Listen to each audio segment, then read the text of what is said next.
ஸ்ரீ மகாபெரிவா திருவடிகள் சரணம். என்னோடய சேனலை தொடர்ந்து ஃபாலோ பண்ணுற அத்தனை பேருக்கும் நன்றி. என்னோடய சேனலில் பொது பரிகாரங்கள், சக்தி மிகுந்த ஸ்லோகங்கள் அத்தனையும் கொடுத்துக்கிட்டு இருக்கேன். உங்களுக்கு ரொம்பவும் உபயோகமாக இருக்கும் நான் நம்புகிறேன். இந்த பதிவில் நாம் பார்க்க போகிறது பணவசிய மந்திரம். மகாலட்சுமி தாயாருடைய அனுக்கிரகம் நமக்கு இருந்தால் தான் நாமக்கிட்ட மகாலட்சுமி தாயார் புழக்கம், பணப்புழக்கம் நிறைய இருக்குங்க.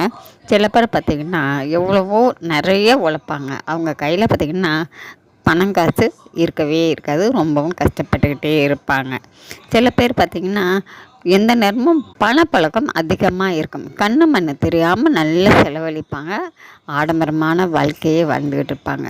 அந்த மாதிரி ஒரு சுகமான வாழ்க்கை, பணத்துக்காக கஷ்டப்பட்டு போராடிட்டு இருக்க உங்களுக்கும் அந்த மகாலட்சுமி தாயாருடைய அனுக்கிரகம் கிடைக்கணும், உங்களுக்கும் பணப்பழக்கம் இருக்கணும், நீங்கள் சம்பாதிக்கிற சம்பாத்தியம் உங்கள்கிட்ட நிரந்தரமாக தங்கணும் அப்படின்னு நீங்கள் நினச்சிங்கன்னாக்கா மகாலட்சுமி தாயாருக்கு உரிய அற்புதமான இந்த மந்திரத்தை நான் ஸ்க்ரீனில் கொடுத்துருக்கேங்க.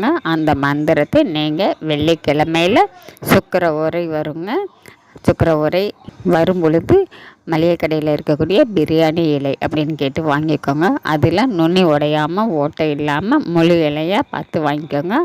அந்த இலையில் பச்சை கலர் இங்கால் நீங்கள் உட்காந்து மகாலட்சுமி தாயாரை மனசார வேண்டிக்கிட்டு அந்த மந்திரத்தை நீங்கள் எழுதுங்க.